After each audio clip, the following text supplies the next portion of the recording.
The wind arrived first, slender, cold as a blade, like a thief slipping silently through every crack in the timber. Then came the snow, whispering as it fell upon the turf wall, piling up on the roof and threshold until the doorway became a low white gash. Inside the longhouse, the world shrank to the faint glow of a single hearth fire. Smoke crept along the rafters, blackening the beams, tangling in hair. 40 breaths hovered silver in the darkness. You could hear the creak of winter wood fibers, the faint hiss of damp while steaming near the fire, the tiny, muffled cough of an infant swallowed by fur blankets. This was the deep, dark heart of January in Viking age Scandinavia. Outside, the land was a white sheet with field boundaries and meadows erased by drifting snow. The sky was a hard iron bowl. Sun was a rumor. It rose late, skimming the horizon like a shy animal, disappearing again before a thought could fully grasp it. This was not a disaster.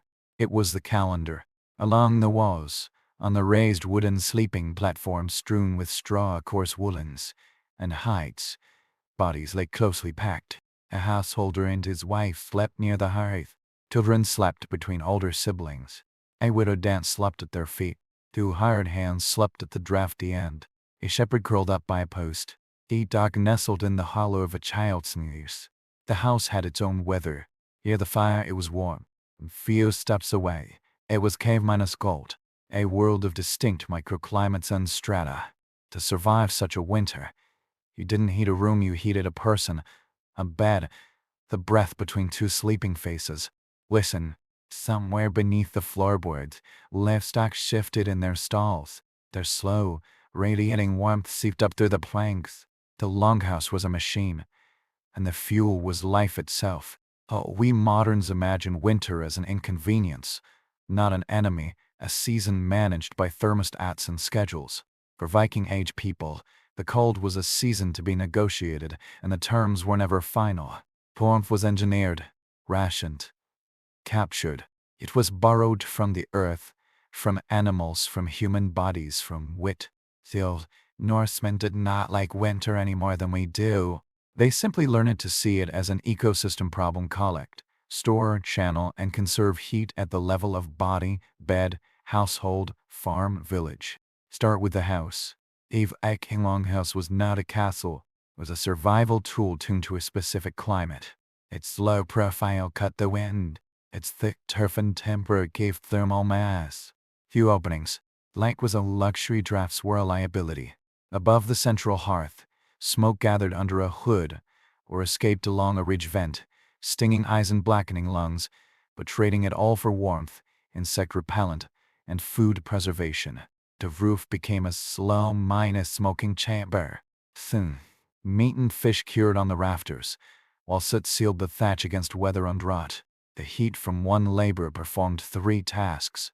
Archaeology reveals the wisdom in subtle decisions.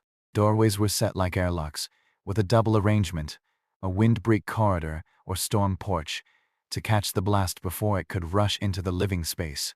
Hosts were placed to divide the interior into distinct climates: owns fire's own, work's own, sleep's own, so heat could be budgeted, not wasted among the rafters and shadows. The floor sloped slightly upward along the walls, lifting the beds above the damp. If you could step into a longhouse in January, you'd feel the house teaching you where to stand, how to breathe. Heat was a geography. It had contours and borders. You learned them in childhood, through nerve endings in your fingertips. At midnight, someone wakes. In these latitudes, sleep is segmented. First sleep, then a watch, then the gift of second sleep. Waking is not panic. It is maintenance. A hand fumbles for the iron poker. Charcoal is stirred. Embers flare. A new log slides into the glowing cave among the stones. The thermal signature of the room shifts. Another hour of animal comfort is purchased. Someone else checks the door, seen with a pun. More wool is stuffed against the draft. A third pours warm water over the last of the porridge, letting it well for the morning. Nothing is wasted. Not even the dark. This midnight moment has a quality of grit. Tasks belong to bodies that know them. The old woman whose fingers trust the flame. The boy who remembers which corner will seep meltwater in a gale. The dog who hears ice groan on the roof and nudges the sleepers closer. The house is kept like a ship is kept by vigilance habit, and a gentle distrust of the elements. Morning, too, is a negotiation, for in the far north, dawn is a legal fiction. Then light finally rises.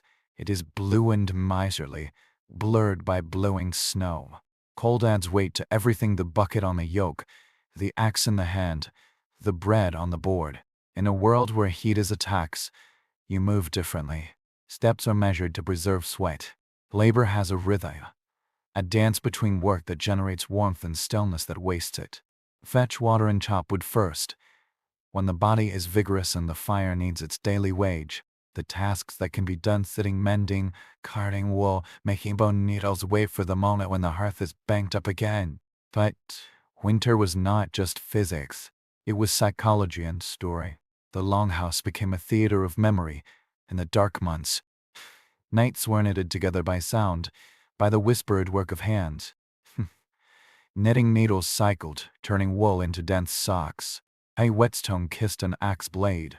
Children learned whether by ear the sound of sleet on turf, the murmur of seawater thinking about freezing, the old ram mumbling about summer in his dreams. Fear was given borders by ritual. Jols green bows hung over the door. Carved Thur's hammers lay upon the beams. At the solstice, new fire was lit like a fragile god. To survive a winter, you had to find a shape within it, a sequence, a promise of a turn toward the light. The mind, lacking a horizon, needed a calendar in its hands. Food was a warmth strategy disguised as flavor.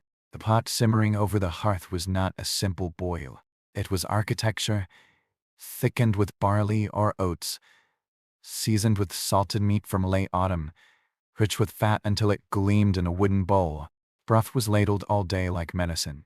Children sipped bone broth patiently rendered from ice and marrow. Adults sipped something stronger, fresh juniper berries, crushed in the palm, with a pinch of dried angelica to lift the heart. You could measure the season by what hung from the beams: fish dried to wood, rounds of cheese weeping oil, braids of herbs that remembered summer meadows, revived in steam. The fire didn't just warm the room, it warmed people. Clothing was not fashion. It was engineering. Linen next to the skin to manage sweat. Wadmel's coarse wool trapped air in countless tiny cells. Felted hoods made their own weather. When the wind meant murder, fur was turned inward. Gloves were nested, soft leather lined with wool. Wool over that.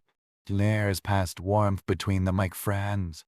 Foot gear was stuffed, not just with insulation, but with thought. A wisp of straw, a twist of hair, a handful of moss materials that breathed and dried as you worked, forming a cloud underfoot when you sat. The closest thing to central heating was a child wrapped in layers, and always there was animal warmth. The livestock pen was not just storage. It was a thermal engine. While cattle breathed, the house lived. The dog crawled to the edge of the bed to snuggle, radiating. The cat found the gaps, teaching where to hang a tapestry.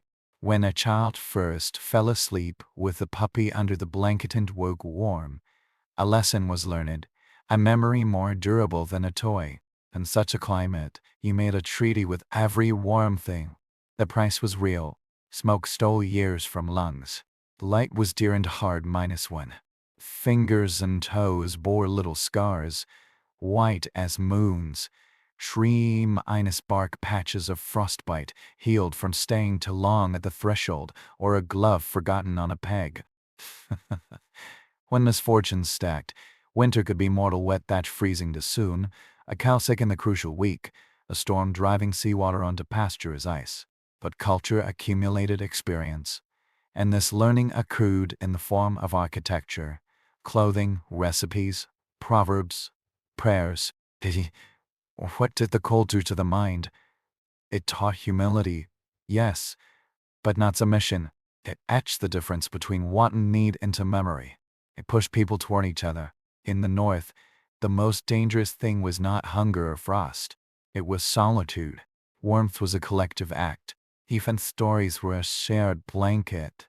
A saka was a fire passed from mouth to mouth without losing its heat. Imagine the same longhouse in the deep blue twilight of afternoon.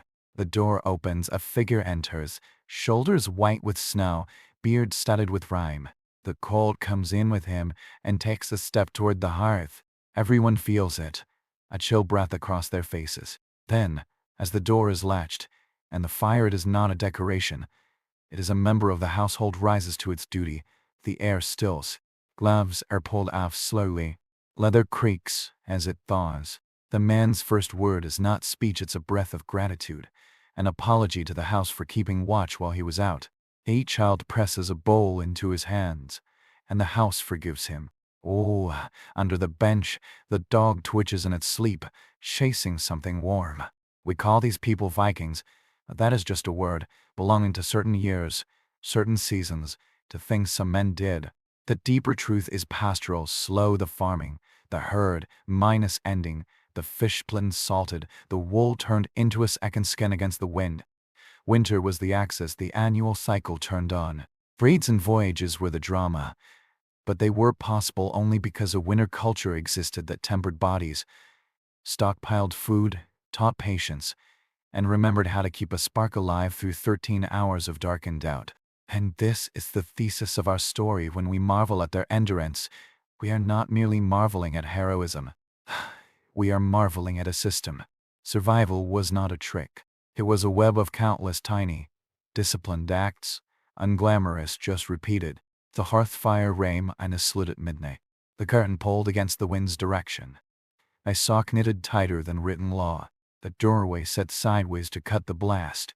The sleeping platform slanted just so the hat lay higher than the stomach. Science hid in custom. Engineering hid in old hands. We with our central heating and triple glazing think ourselves strong because we shiver so little. But cut the power, and we are just indoors in winter. They were not just indoors. They were adapted. Before we end this chapter, step into that night once more. The gale still combs the thatch. Somewhere the theme murmurs in its sleep beyond the rage. On the rafters, a hanging fish gives a soft crack as frost tightens it like iron. Then, small as a prayer, a low pop from the ember minus bed. Someone smiles in their sleep. The house breathes. Tomorrow, we will open this machine. Fire is dying, and with it they are dying. In the longhouse, the air is thick with smoke and breath. 40 people huddle together in the dark, their outlines flickering in the orange light of the central hearth. Inside, the heavy oak walls. The night howls like a living thing, a storm so fierce it has stripped bark from trees and turned the fjord into a frozen, jagged plain. The temperature has plummeted to levels the human body cannot sustain. Without fire, their world will not merely grow cold, it will become lethal. To survive a Viking winter was to wage a constant war, not against armies or invaders, but against the implacable cold that could kill in hours. In that war, fire was not a luxury. It was the difference between life and death. To the Norse, the hearth was not merely a place for cooking or gathering. It was the center of existence. Everything revolved around it. Its location was deliberate, situated dead center in the longhouse so that everyone, every sleeping berth, every drying rack and food cache could draw from it. Archaeology reveals this was not happenstance but psychological necessity. The hearth was the heart of the household, the source of warmth, light, food, safety. As long as the fire burned, there was hope. As long as the embers glowed, life could continue. Keeping a fire alive through a Viking winter was no simple task. It had to be gathered months in advance, chopped and seasoned, often stacked under the eaves or in a covered wood shed to keep it dry through the endless rain and snow. And once a fire was lit, it must never go out. Families would assign a fire minus keeper, often an elder or a young servant, to watch the flame through the night, tending the coals, adding fuel, ensuring that the slender thread connecting humanity to lethal cold never snapped. A Viking hearth was no crude pile of burning logs. It was a carefully engineered system, designed to wring every bit of heat from each spark. The base was built from large, flat stones that absorbed warmth and radiated it long after the flames had died. Through centuries of trial, they learned how to stack wood to produce a slow, even burn. The ventilation hole in the longhouse roof above the hearth allowed smoke to escape while trapping most of the heat inside. Some longhouses even had stone-line channels under the floor, primitive underfloor heating systems that directed warmth towards sleeping areas and storage pits. But here is the part most people today don't realize: a single hearth, used correctly, could heat an entire household, saving dozens of lives, without burning through a forest's worth of wood. The Norse were not content with just one source of fire. They found ways to carry it with them. Viking use of fire extended beyond their walls. When people left the longhouse and ventured into the frozen wilderness, the ability to carry fire became a lifesaver. Archaeological finds indicate that Vikings used a device called a fire-steel kit, a small metal container holding glowing embers or flint and steel, packed with dry moss or wood shavings to smolder for hours. These could be tucked into clothing or hung from a belt, ensuring a fire could be started even on the most remote hunting or scouting mission. Fire was not just a tool, it was woven into the spiritual fabric of Norse life. The hearth fire was often dedicated to household gods or ancestral spirits. Many Viking families believed that letting the home fire go out was an ill omen, pretending death or disaster to come. Conversely, embers were preserved and carried into the next season, a symbol of continuity and survival. In some sagas, warriors setting off on long raids would take a small container of embers from the family hearth, believing that lighting a fire in a foreign land with the same embers would bring ancestral favor. Fire was not merely physical warmth, it was cosmic. It connected them to their past and ensured their future. Yet, for all this technology and rituals, survival was never guaranteed. Single mistake: the fireman's keeper nodding off, wood too wet to catch. A sudden gust snuffing the embers could mean death before dawn. The sagas are full of winter warnings about failed fires, whole families perishing in the cold. That is why the Norse word for home, Gemheim, is etymologically linked to the hearth itself. For without fire, there was no home. But fire, for all its power, had its limits. Flames could not follow people into their beds, and the great stone walls of their halls still bled heat into the frozen night. The next chapter of their survival story would require even greater ingenuity, turning the very stones cold against them into warmth. The hearth could keep you alive, but only if you stayed close. Venture too far into the shadows of a Viking longhouse, and the temperature could drop enough to freeze water overnight. Fire was powerful but immobile. The next challenge the Norse had to solve: how to make heat travel, how to extend the influence of the flame to every corner of their world. They did it not with more wood or bigger fires, but with stones. To the Vikings, a stone was not just a rock. It was a battery, a container that stored the fire's power and released its warmth slowly through the night. River stones, smooth and palm-sized, and soapstones, heated for hours in the flames of the central hearth, could store enough heat to warm a bed, a cloak, or a person's body through the darkest hours. The process was both simple and ingenious. As the last logs of the day collapsed into glowing embers, servants would carefully place selected stones into the bed of coals. They knew which ones fine-grained river pebbles held heat for hours. Stones with cracks could shatter explosively. After 2 or 3 hours, the stones were retrieved with iron tongs, wrapped in layers of wool, fur, or thick cloth, and carried to where warmth was needed most. Some stones were tucked under blankets an hour before bedtime, turning an icy bed into a cozy cocoon. Others were slipped into boots or placed under a workbench to keep hands nimble and blood flowing. Children slept clutching smaller stones like glowing talismans. Archaeological digs in medieval strata at sites like Warwick Castle and Birka have uncovered the charred stones themselves, along with the thick, scorched cloth once used to wrap them. But the most remarkable part of this forgotten technology was its effectiveness. A single stone weighing only 2 or 3 kilograms could radiate gentle heat for 6 to 8 hours, long enough to outlast the longest polar night. And that was in our wealthier households. This nightly ritual became almost ceremonial. As dusk fell, servants prepared what work all night: stones, heating, wrapping, and distributing them to each bed in the household. The master and mistress of the hall received the largest, longest-lasting stones, placed carefully under the furs before they retired. Children were given smaller, lighter stones, often wrapped in old wool or sewn leather. In some sagas and household records, the practice is described almost poetically as stones that bring the sun into the night. In a very real sense, they did. The embers of the day's fire lived on in these stones, keeping human bodies warm long after the flames had died. Some women even wore heated stones as crude jewelry during winter hall ceremonies and feasts. Small, round stones with holes drilled through the middle, strung on cords and worn close to the skin. These warm amulets had practical use, but were also a statement that a family was rich enough, prepared enough to spend fuel on luxuries. The use of heated stones extended beyond sleep and comfort. Scribes and craftsmen, often working for long hours in stillness, relied on stones to keep their fingers from going numb. Wooden boxes with hollowed compartments, designed to hold glowing stones underfoot, became early foot-warmers that turned icy workshops into spaces where labor was bearable. Priests and seers employed the technology in winter rites. In the frozen temples of Uppsala, the wind-scoured meeting halls of Iceland, stones heated in sacred fires were placed under altars or in ritual basins, symbolizing the sun's power at midwinter. They believed that as the stones slowly cooled, they released warm blessings into the hall, a physical metaphor for the life-giving power of fire. Not all warmth was visible. Beneath the stones on embers lay another secret: charcoal. The Vikings were masters of charcoal production, stacking wood in low-oxygen pits to burn slowly for days, creating a lightweight, high-energy fuel that burned hotter and longer than raw wood. Charcoal was crucial for portable heating devices like braziers, but it also made the main hearth more efficient.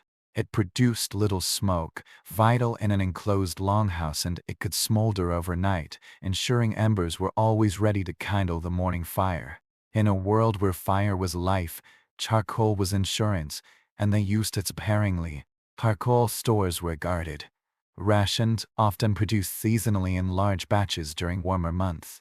It was so valuable that in some Norse settlements, charcoal production sites were considered sacred, the birthplace of fire itself. The Vikings did not leave their fire behind when they left home.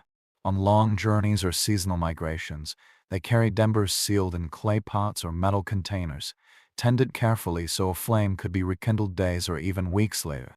For people who believed fire connected them to their ancestors, this was more than practicality, it was continuity. Some sagas even describe warriors lighting campfires abroad with embers taken from the hearth of their childhood home, believing it would bring strength and protection from kin.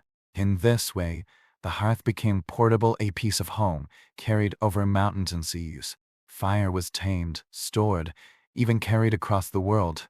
But it still wasn't enough. The Viking war against winter was not just about flame, it was about the human body itself. The next layer of their survival system is one we still use today: the art of layering, wrapping, and wearing warmth. Fire could keep you alive, but it couldn't follow you into the field. It couldn't protect you on a deck cutting through Arctic gales. It couldn't travel with you across a blizzard-scoured tundra. For that, the Vikings needed a second skin, a fortress they could wear. They built it from the bodies of the animals that shared their world. Long before modern textiles and synthetic insulators, the Norse mastered the art of surviving the cold by turning nature itself into armor. Every layer they wore, every pelt, every weave, every strand of wool, was a deliberate line of defense. To step into a Scandinavian winter without them was suicide. With them, Vikings could sail through sleet, hunt in waist-deep snow, or trek across frozen plains for days and come home alive. Their clothing was not crude or makeshift, but the product of centuries of adaptation, trial and error, passed down through generations of people who had watched others freeze to death and learned exactly what it took to survive. First layer was next to the skin, thin but vital. Undercloths were often made of soft linen or fine wool, fabrics that wicked moisture away from the body. Viking life was physically demanding, and sweat was dangerous in a cold climate. Once it's soaked into clothing, it chilled the skin and lead to hypothermia. Linen and tightly woven wool pulled moisture outward, keeping the body dry, the first principle of survival in freezing conditions. Over this went thicker wool garments, tunics reaching to mid-thigh, trousers tied at the calf, long-sleeved shirts, all trapping air between fibers to form an insulating layer around the body. Wool was the miracle fabric of the Viking world. It could absorb up to 30% of its weight in moisture without feeling wet, retained insulation even when damp, and could last for decades. Fragments of Viking wool clothing found by archaeologists, even after 1,000 years, show the tight weaves and complex patterns that made it so effective. The Vikings did not stop at mere warmth. They engineered their clothing like layered shields. Each piece performed a specific task, every gap sealed against the wind. The third layer was often fur or hide, turning the outfit into outer armor against the elements. Fox, bear, wolf, and reindeer pelts were all used. Their fur was prized not just for insulation, but for its ability to shed wind and snow. A wolfskin cloak could turn a blizzard into a minor nuisance. A hood lined with fox fur kept the face warm, even when the wind could freeze exposed skin in minutes. Prized of all was reindeer hide, light, flexible, and incredibly warm. Its hollow hairs trapped layers of air, creating insulation so effective that modern cold minus weather gear struggles to match it. Norse hunters and traders venturing far into the Arctic, where temperatures could drop below -30 degrees Celsius, often wore reindeer skin boots and cloaks that made human survival in places it had no business being possible. Footwear was another key innovation. A Viking could endure frostbitten fingers, but frozen feet were a death sentence. They made boots from soft, oil-mined leather, lined with wool or fur, often stuffed inside with dried grass or moss for added insulation and moisture absorption. Archaeological finds from Greenland and Iceland show boots, so well designed that many resemble, in principle if not appearance, modern expedition boots. Hands were also meticulously protected. Gloves made of felted wool or sewn fur were common, and often oversized to allow layers to circulate inside. Mittens were nested, soft leather lined with wool over that. For finer work when sailing, carpentry, or weapon use was required, finger gloves were used, made of layered wool and leather. Even they had the site of the greatest heat loss from the body was rarely left uncovered. Viking hats were often conical or round, made of layered wool with fur lining. Layering was a science. A typical winter outfit might include linen undercliffs, a thick wool tunic, a leather vest, a firm lined cloak, wool leggings, leather trousers for boots, and gloves, every gap sealed with belts, ties, or overlapping seams. Each layer trapped air, slowed heat loss, and repelled wind and wet. The result was not simple clothing, but a wearable climate-control system. This clothing was not just functional, it was tactical. A hunter heading into deep woods might choose quieter, darker furs to blend into the trees. Sailors wore clothes treated with oil or animal fat to shed water during weeks at sea. Warriors often wore lighter but more tightly woven layers under their armor, regulating body temperature during long marches or cold watches. The true genius of Viking winter clothing lay not in how it warmed, but in how it adapted. Adaptation was the only way to survive in a climate where the weather could shift from rain to snow to ice within a day. Outer layers could be shed to prevent overheating during heavy labor and put back on when activity ceased. Cloaks doubled as blankets at night. Extra wool wrappings were carried on long journeys to replace garments soaked by rain or sea spray. Everything was designed for layering, removal, and repurpose swapping, a modular system centuries ahead of its time. There was also a deeper, almost spiritual dimension to this craft. Fur was not just material. It was a token of the animal's spirit and power. It was believed that a cloak lined with bear pelt carried some of the bear's endurance. A wolfskin had bestowed the wearer with the wolf's cunning and tenacity. These beliefs were not mere superstition, they were psychological armor, reinforcing the mindset needed to endure months of darkness. And endure they did. Fire-centered and fur-clad, Viking men and women could work in temperatures that would paralyze a modern city. They could hunt, trade, raid, and sail. While other societies retreated indoors, their layered defenses turned hostile environments into realms they could master.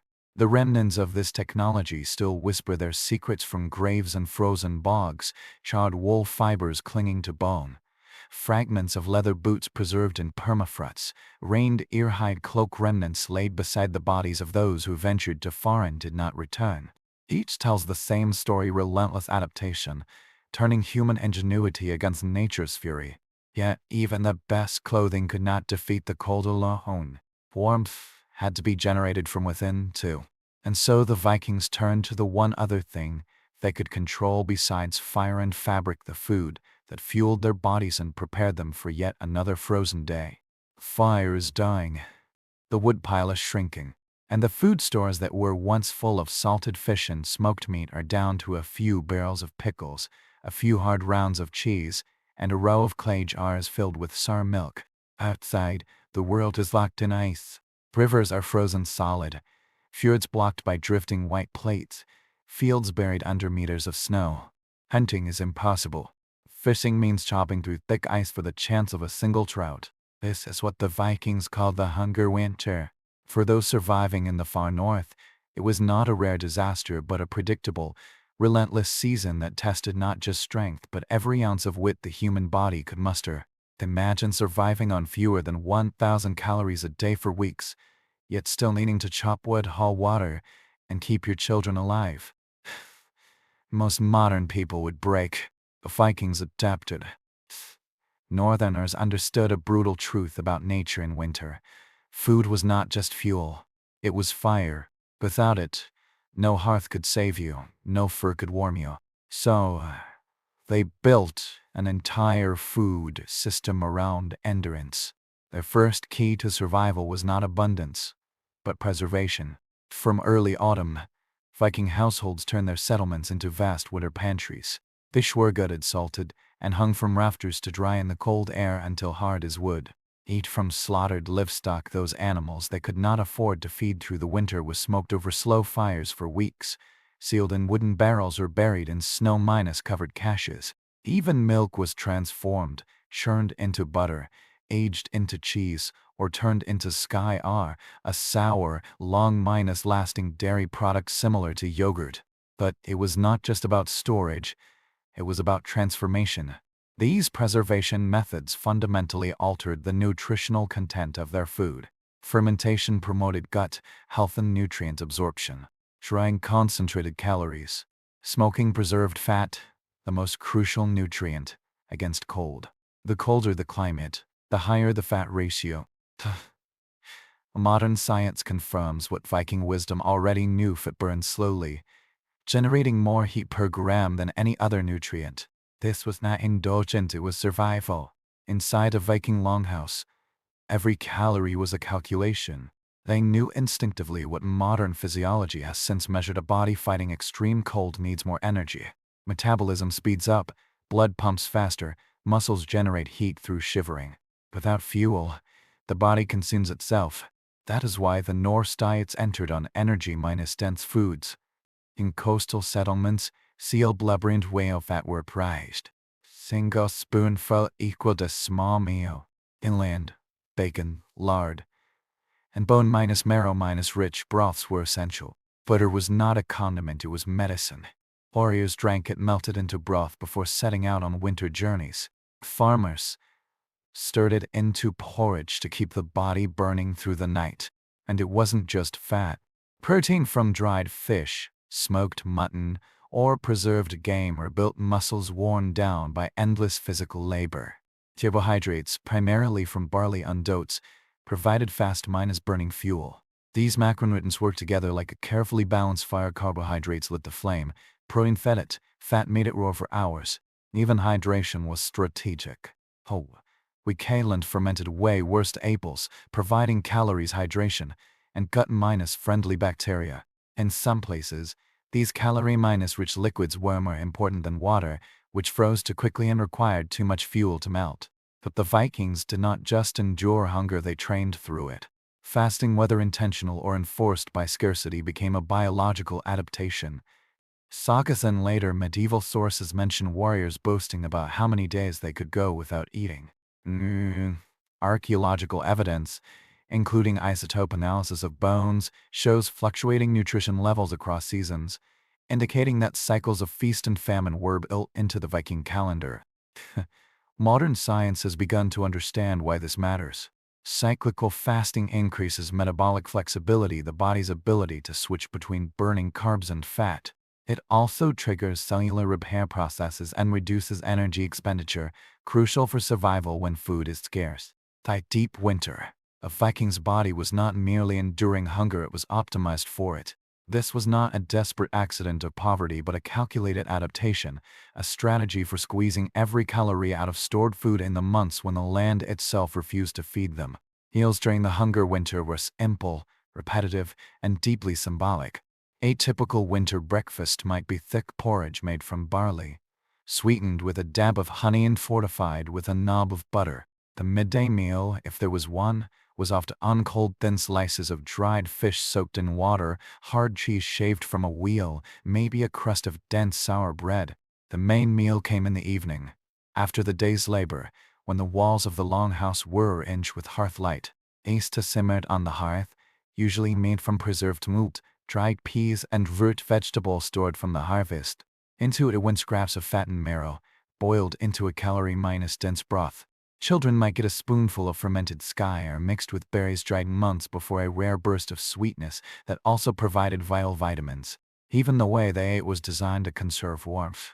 Meals were shared from communal bowls, keeping portions small and waste minimal. People sat close, ate slowly, letting digestion itself, which generates heat, become part of their survival strategy. There was a spiritual dimension to Viking winter food culture, too. The first of the smoked meat or dried fish was often offered to the gods, a plea for endurance through the lean months. The feast at the winter solstice, Joel, was both celebration and defiance, proof that despite hunger and cold, the community had welcomed another turn of the sun. The psychological power of these rituals cannot be underestimated. Theon's studies show that shared meals strengthen social bonds and reduce stress, both of which directly impact survival and immune strength. In a world where death lurked just outside the door, the act of eating together was as crucial as the food itself. Outside, the wind shrieks like a living thing, tearing at the turf walls, howling through the smoke hole in the roof, seeking a way in. But inside the longhouse, the fury of the storm is muted to a dull, distant roar. The air is thick with the scent of wood smoke and animal musk. Damp wool cloaks hang near the hearth to dry, steaming. Children sleep curled under furs in a corner, their breaths fogging faintly in the dim orange light. Though the world outside is buried in snow and dark, in this narrow, low-roofed room, life goes on. In a world where a single night of exposure could be fatal, the Viking longhouse was not just a home. It was a machine, a living organism built to fight nature itself.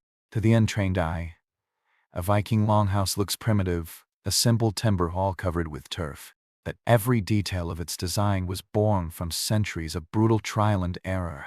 Every wall, every roof beam, every floorboard was part of a survival system honed in one of the harshest climates humans have ever called home. The first line of defense was orientation. Longhouses were always built with their narrow ends facing the prevailing wind, reducing the pressure of blizzards. Doors were usually set on the leeward side, sometimes recessed into a covered porch to trap warmer air and block snowdrifts. The walls themselves were masterpieces of ancient insulation. Thick timber frames were packed with layers of turf, straw, and clay, creating a structure that was both airtight and thermally efficient.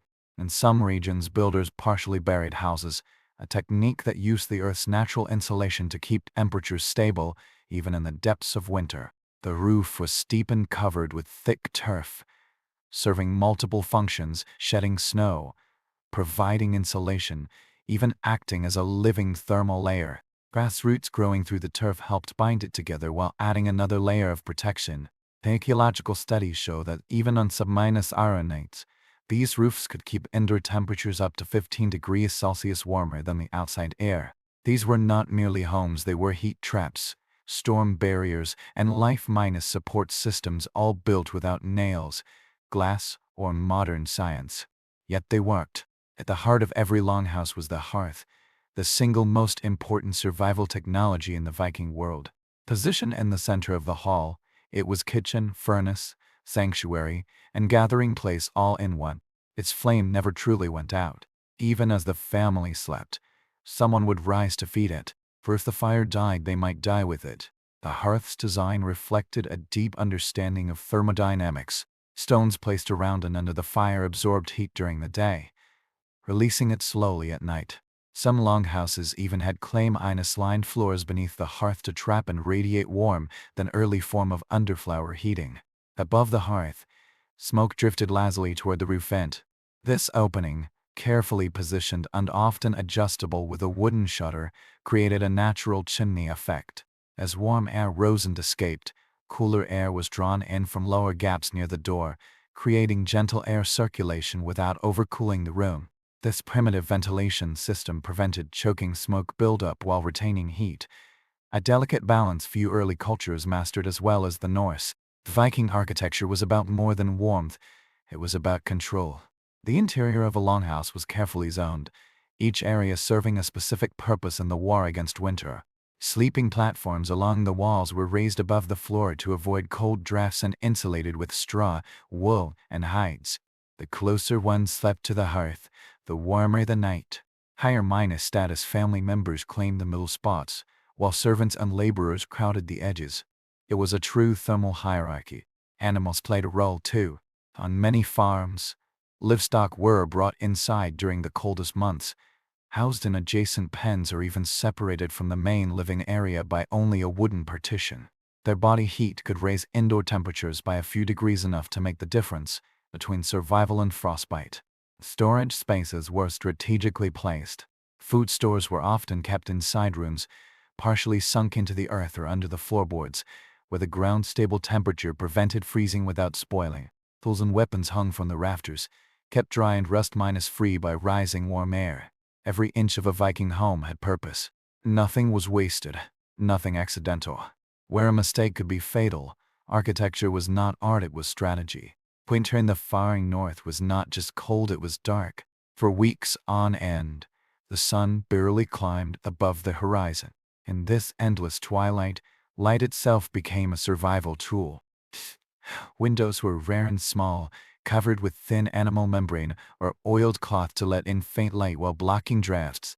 Most illumination came from the hearth and from oil lamps carved from soapstone, burning fish oil or animal fat. These lamps gave off a warm, steady glow, not enough to banish the dark but enough to work, eat, and tell stories by. More importantly, the light was warm-toned, rich and red and yellow wavelengths that did not disrupt the body's circadian rhythms.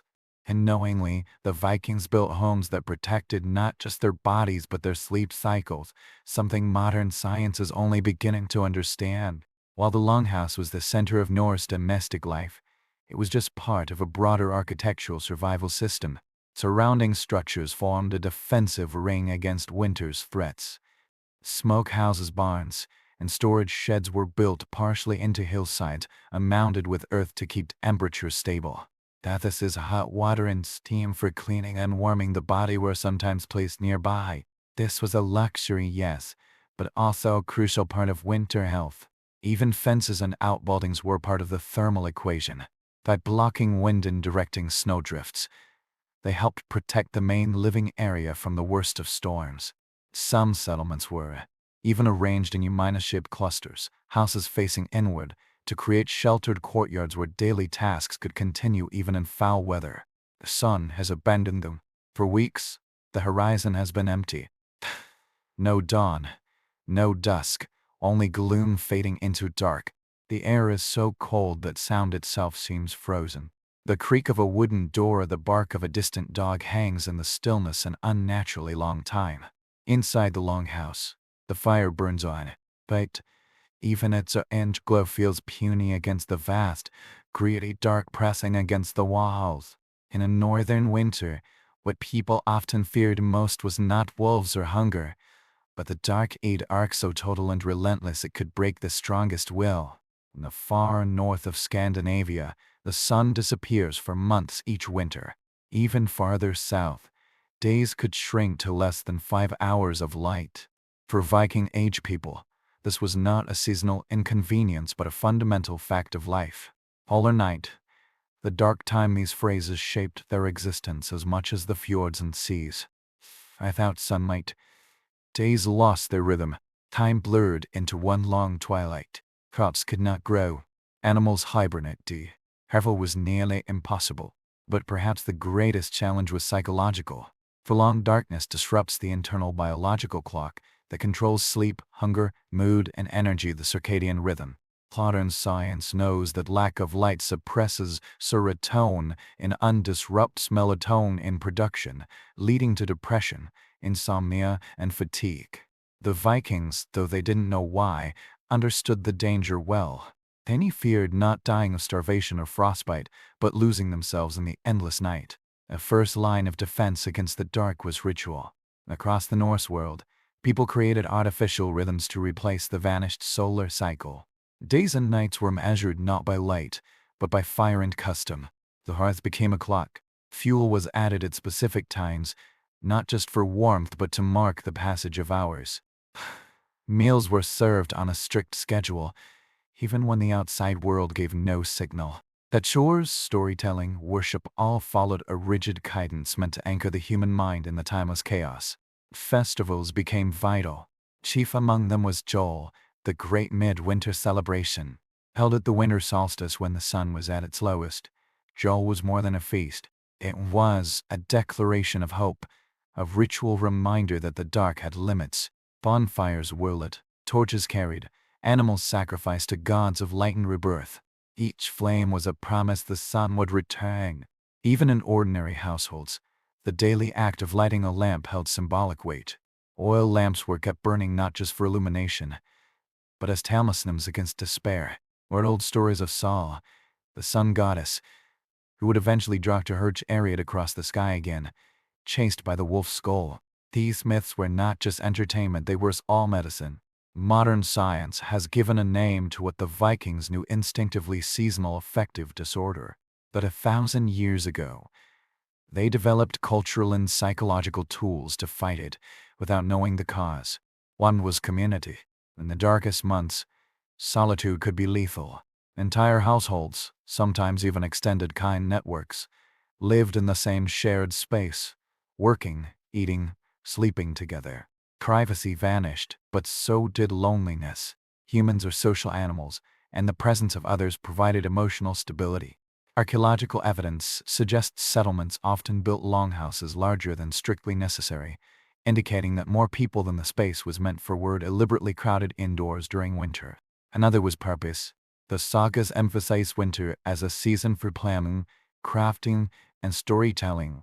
These activities kept the mind engaged and looking to the future. Warriors repaired weapons, women wove cloth, farmers planned the next year's planting. Even the chatter by the hearth had its purpose. It reminded people of their place in a larger story. In a world without clocks or calendars, meaning itself became a survival tool. Norse mythology is full of stories about darkness, not just the absence of light, but a cosmic force to be reckoned with. The great wolf Fenrir who swallows the sun at Ragnarok, the frost giants, lurking at the world's edge, the primordial void Jin Unga gap from which creation emerged. These stories gave fear a shape and made it bearable. The sun goddess Sol and her brother the moon god Mani were not just celestial bodies, but characters caught in an eternal struggle with chaos. Their chase across the sky not only explained the passage of time, but the cycle of light and dark itself. This mythical framework gave people a sense of order, even when nature seemed indifferent. In the harshest winters, seers and wise women were often consulted. They interpreted dreams and omens, offering assurance that the dark months were part of a sacred pattern. The archaeological evidence of ritual offerings, including sun symbols carved on wood or bone, suggests households performed small rites to call back the light. But the outside world frozen and silent, sound became another defense against the dark.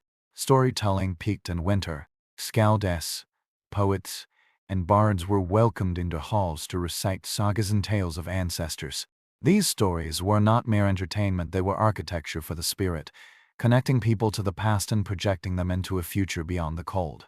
The rhythmic chant of poetry, the repetition of myths, the collective act of listening all helped regulate psychological states. Modern research shows that predictable sound patterns like chanting or storytelling can stabilize circadian rhythms and reduce anxiety. The Vikings had known neuroscience, but they had sagas, and those sagas were powerful medicine. Music also played a role. Archaeological finds include harps, flutes, and drums. These instruments provided the rhythm and structure that the season lacked. In some communities, all minus night song circles were held during the deepest dark, combining music, story, and ritual into a collective act of defiance against despair. The absence of sun posed a practical problem to how to measure time. The Norse solution was elegant. They used rhythmic tasks, chores that repeated at regular intervals to anchor their days. Candle minus clocks, made from carefully measured lengths of tallow burned at a predictable rate. Water clocks and dripping oil lamps served a similar function. Even the slow process of melting snow or brewing beer became timekeepers. More importantly, social time replaced sun time. People measured days not in hours of light, but in fires tended, stanzas recited before sleep, chores completed before the next meal. This flexible relationship with time reduced stress and the anxiety that darkness so easily provoked. For all its dangers, the endless night was also a teacher. It forced communities to slow down, depend on each other, plan for the future, and seek meaning beyond mere survival. It was a season of reflection and restoration, of honoring ancestors and teaching children the wisdom of the past. It also forged strength. When spring finally came and the first pale light touched the snow, it was not just a change in weather but proof that they had endured. The dark had tried to break them and failed. In the end, what sustained them was not the sun but fire, story, ritual, and will for ancient weapons humans have wielded since the world first went dark. The first breath outside the longhouse steals the air from your lungs, feeling like inhaling blades. Your eyelashes frost over before you've even crossed the threshold. The damp wool on your cloak freezes into a hard shell before you've even taken a step. The night sky above is a frozen abyss. Stars sharp as spear points. The moon a pale wound hanging on the black horizon. Each step crunches on snow already hard as iron. Here, death is patient but relentless. It begins not with a sword but slowly, invisibly stealing warmth from your flesh. In the Viking world, you did not fight the cold. You prepared for it, and clothing was your first and most necessary weapon. Without proper defense, the northern climate could strip the heat from your body in hours, leaving you to die. With it, you could sail through sleet, ride in sub-zero gales, or survive weeks of overland travel without kindling a fire. For the people of Viking Age Scandinavia, the cold was more than a seasonal inconvenience. It was a constant threat. In much of Norway and Sweden, winter temperatures routinely plunged below -20 degrees Celsius -4 degrees Fahrenheit, and wind chill near the coast made it feel even colder. With no weather forecasts, no modern insulation, no synthetics, a sudden storm or an unexpected freeze could mean death for anyone caught unprepared. The sagas are full of references to this elemental enemy. In Egil's saga, warriors on winter campaigns must wrap themselves in every scrap of high-end wool to keep death from seeping into their marrow. In Gregor's saga, a farmer who sets out lightly clad in a sudden blizzard is found frozen the next morning, his clothes soaked and frozen to his skin like ice. Such stories were not just cautionary tales, they were reminders that the cold is always hunting. Fire was the heart of survival, clothing was the skin. Vikings were masters at turning the materials around them into protective layers that kept life where it belonged inside the body. Foremost among these was wool, the undisputed champion of Viking survival. Wool fibers contain tiny air pockets that trap heat, forming insulation even when wet. Hairy cotton, which becomes deadly when soaked, or retains warmth in damp conditions. Archaeological finds from graves and bogs across Scandinavia confirm that nearly every Viking, rich or poor, wore wool next to their skin. Underneath, linen underlayers wicked moisture away, keeping the body dry. This was crucial. Sweat was as dangerous as snow. If it soaked your clothes and cooled, it dramatically accelerated heat loss. Even today, polar explorers use the same principle: wick, insulate, protect. Over the wool came heavier garments, cloaks, tunics, and trousers, often made of thick, felted fabric. These were sometimes treated with animal fat for water resistance, a primitive but surprisingly effective method of waterproofing. For those who could afford it, fur was the ultimate armor. Pelts of bear, wolf, fox, and reindeer offered unmatched insulation. Heel I-stas individuals wore cloaks lined with beaver or marten, prized for its density and warmth. But the most ingenious part of Viking clothing lay not in what they wore but in how they wore it. Their secret weapon was layering. It was a system so effective that modern cold miners, whether survival experts, still follow the same principles. Archaeological evidence and saga descriptions show that Vikings often wore 5 to 7 layers of clothing during the coldest months. The goal was to create pockets of air between layers, each trapping heat and slowing its escape. A typical outfit for a winter voyage might include linen undercloths to wicks wet, a thick wool tunic for insulation, a second heavier tunic or cloak to trap additional heat, double wool leggings and trousers, fur-lined boots greased for waterproofing, layered gloves or mittens, and a heavy cloak or hood with fur trim to shed wind and snow. Even the head, which can lose up to 40% of the body's total heat, was meticulously protected. Archaeologists have found wool hoods, caps for hats, even elaborate tear flaps. Sagas mention that people often kept their hoods up even indoors, a habit born of necessity, not fashion. Clothing was not just survival gear, it was also a statement. Healthier Vikings displayed their status through the quality of their winter wear. Sagas mention kings and chieftains, wrapped in bearskin or otter fur cloaks. There is evidence that dyed fabrics, especially deep reds and blues, were prized. These dyes required expensive imports, and wearing them in winter displayed not just wealth but resilience. Yet practicality was never sacrificed for style. Even the most ornate garments were built for function. Wealthy women's dresses often included layered skirts that created a warmth tent around the legs. He-status men sometimes wore double cloaks, one fur-lined for insulation, the other waxed leather for shedding sleet. Daily life required more than warmth inside the longhouse. Vikings had to venture into forests, cross frozen seas, and fight in blizzards. Goryeo demanded specialized adaptations. For sea voyages, wool trousers were often waxed or greased to shed sea spray, and cloaks were designed with pointed hoods to shed rain and snow. Some cloaks were reversible, one side for everyday wear, the other treated for harsh weather during travel. Warriors faced unique challenges. Heavy iron mail worn by elite warriors grew bitterly cold and conducted frost directly to the skin. To counter this, they wore padded wool undergarments beneath their armor, creating an insulating barrier. In extreme conditions, warriors even lined their helmets with fur to prevent scalp frostbite. Explorers and traders venturing into the Arctic, such as the Norse settlers of Greenland, pushed these adaptations even further. Archaeological finds from Greenland settlements show evidence of layered boots stuffed with moss for insulation, and mittens constructed with their gaps to trap heat. The ground was perhaps the most dangerous enemy. Standing on frozen ground or a ship's deck for long periods quickly sucked heat through the feet, fatal in extreme cold. Viking footwear, therefore, was an art form in itself.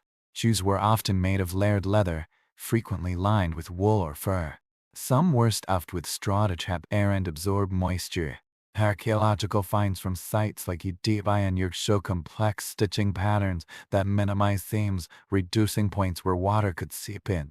Boots often extended above the ankle and were ace-tight to keep snow out. For travel on ice, some boots were studded with iron nails for grip. Foot-wraps, strips of wool tightly wound around the feet before donning boots, were a common addition, providing extra insulation and moisture control. For the Vikings, every stitch in their clothing was a survival tool. That it was also a lesson, one we have nearly forgotten when technology fails and the world turns hostile. Your greatest defense is the knowledge woven into what you wear. Much of what we know about Viking winter clothing comes not from texts, but from the land itself. Burials, especially those in bogs and frozen graves, have preserved garments in astonishing condition. At Mammen in Denmark, archaeologists found an exquisitely embroidered wool cloak lined with bear fur, likely belonging to a chieftain. At Osberger, the burial of two high-status women revealed intricately layered dresses with wool, linen, and fur elements, including cloaks dyed deep red and blue. At Dubai, textile fragments show advanced weaving techniques designed to maximize insulation and durability. These finds paint a picture of a society that not only understood the science of warmth, but had refined it into a kind of art. Viking clothing had another, subtler power. It shaped people's perception of the cold itself. Layering was not just about insulation, it was psychological armor against fear. The wrapping oneself in furs and wool was a declaration against the elements. The sagas reflect this mindset. Warriors and explorers are often described not as enduring the cold, but as wearing it like a victory over it. In the saga of the Greenlanders, an explorer boasts, "The frost may gnaw at the earth, but it cannot bite through my hides." This attitude that proper preparation could make the elements harmless was as important as the clothing itself. Modern science has validated much of what the Vikings knew instinctively.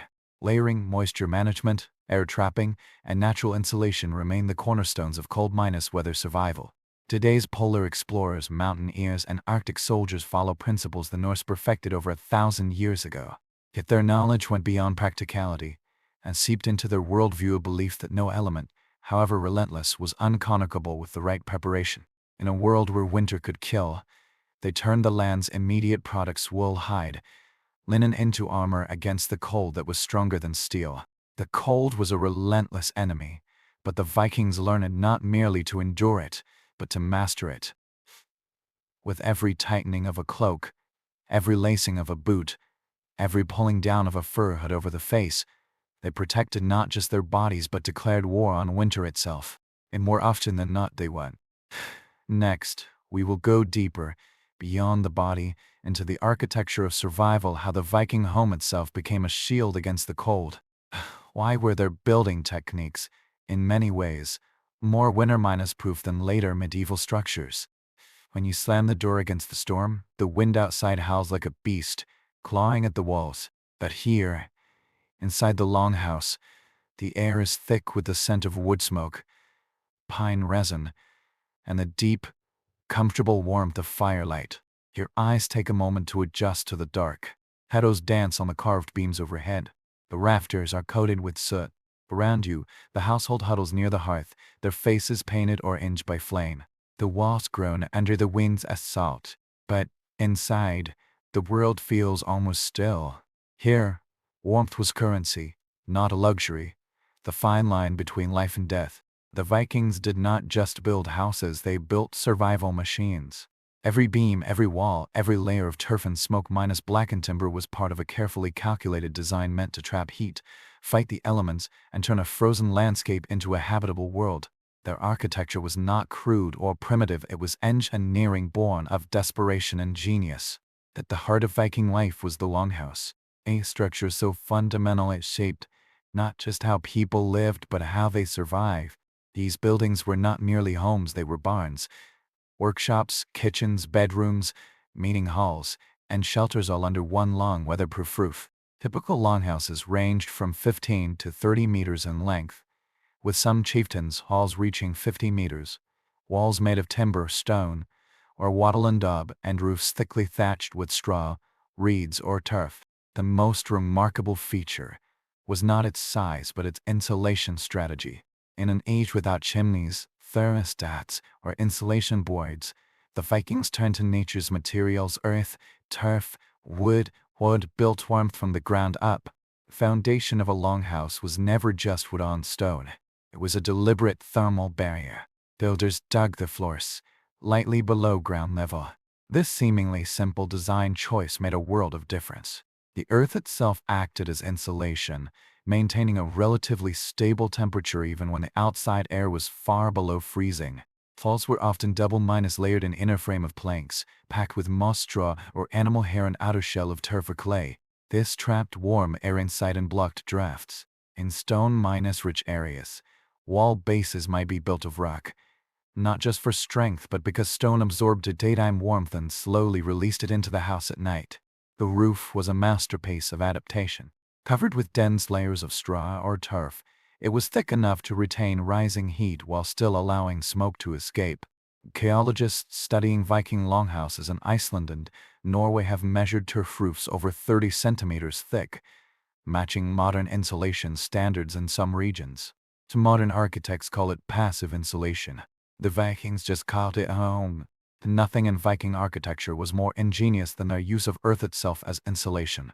By the early 9th century, turf-minus walled houses were common in Iceland and Greenland, places where timber was scarce but cold was a constant. Turf, the upper layer of soiled ends with roots, has extraordinary insulating properties. When cut into blocks and stacked like bricks, it formed walls that were both windproof and thermally efficient. A well-minus built turf wall could keep indoor temperatures stable, even when the outside air plunged to minus 25 degrees Celsius. In Iceland, many households had walls made entirely of stacked turf, a meter thick. These walls absorbed heat from cooking fires in human bodies and released it gradually. In Greenland, Norse settlers combined turf and stone to create walls capable of withstanding brutal polar climates. The technique was so effective that some 10th-century turf houses still stand today. At the center of every longhouse burned a fire, not just for cooking but for survival. This central hearth was the most important feature in Norse architecture. Usually a long, shallow stone-lined pit, it burned day and night from autumn to spring, the heart furnace and soul of the household. The fire provided radiant heat, warming the stone floor around it, which in turn radiated warmth into the room long after the flames died down. It also created convection currents, circulating warm air throughout the interior. The hearth's open design without a chimney to draw heat away allowed the maximum amount of warmth to stay inside. Smoke escaped through a small vent in the roof, but most of it lingered under the rafters, forming an insulating layer that trapped heat below. It was not perfect. The air could be smoky and heavy, but it was warm, and in a place where a single night's exposure could be fatal, warmth was more important than clean air. The longhouse was more than a building, it was a finely tuned thermal system. Every feature played a role in fighting the cold. Narrow entrances doors were small, often with a double design featuring a windbreak corridor to prevent blasts of cold air from rushing in. Some even hung hides inside as an extra barrier. Low ceilings. By keeping ceilings low, builders reduced the volume of air that needed to be heated, a simple but crucial principle of thermal efficiency. Internal layout. Sleeping platforms and workspaces worked, while storage and less-used spaces were positioned along the colder outer walls.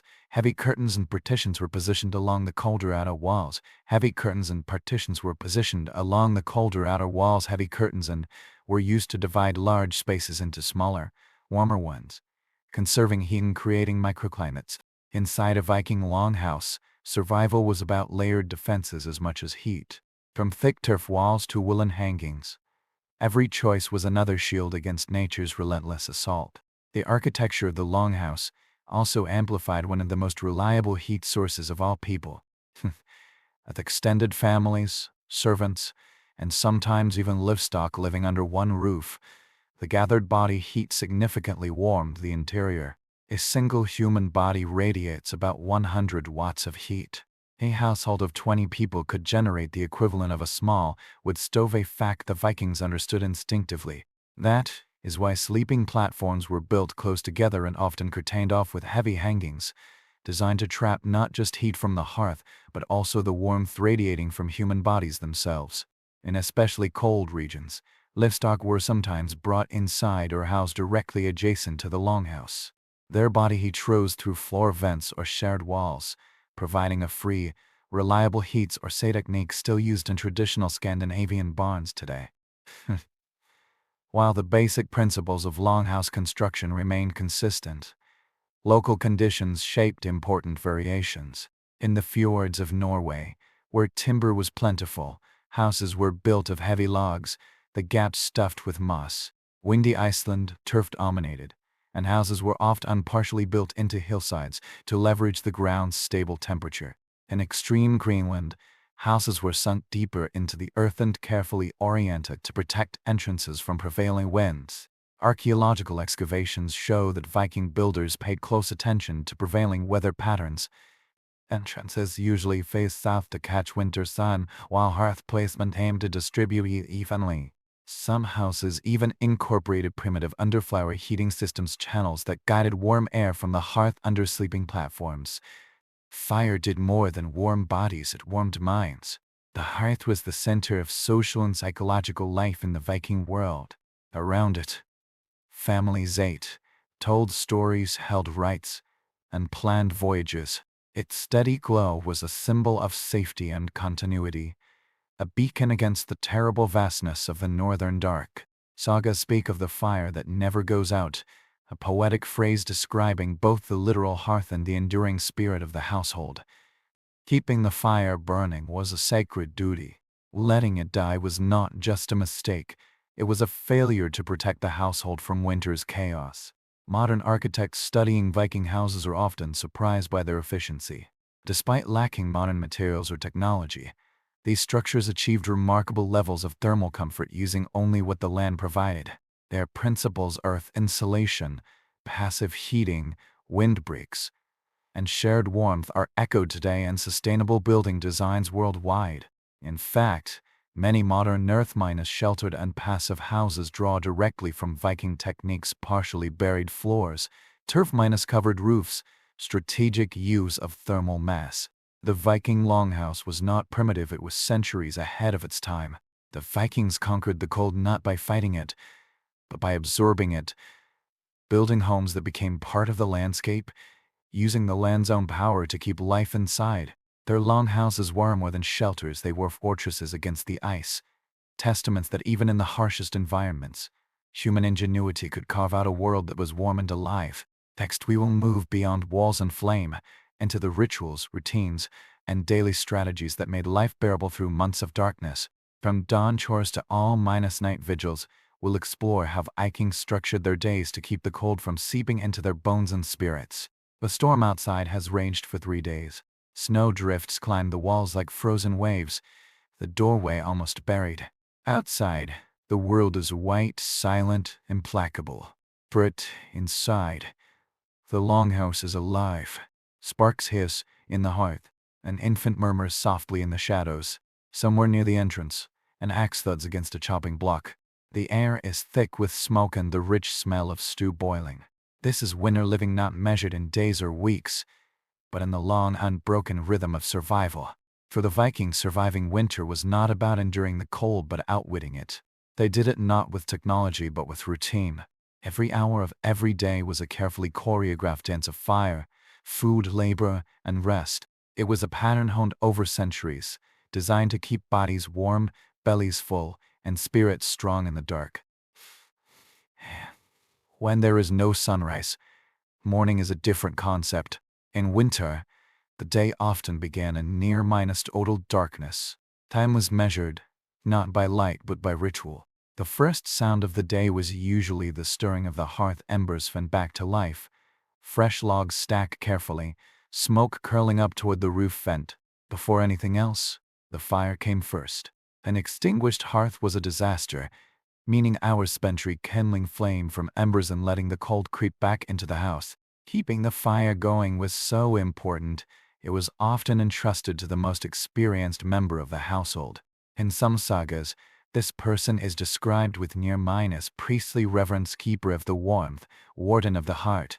Once the fire was blazing again, the house awoke. Water was heated. The first meal, usually a simple porridge of oats or barley, was prepared. This was not just food, it was fuel, rich with fat and honey to help the body fight the cold. The warm breakfast was not optional, it was armor. Daylight, however faint, dictated most of the day's work. Every task, even the smallest, was tied to the war against winter. Teens ventured out briefly to gather firewood, check on livestock sheds, mend fences, or break ice in water troughs. Axes, saws, and sledges were essential tools, and the woodpile was a measure of security. Women tended the hearth, mended clothing, carded wool, prepared the evening meal. These were not idle chores. A poorly mended cloak or a thin stick could mean sickness or death. Children gathered kindling, fetched water, and cared for small animals.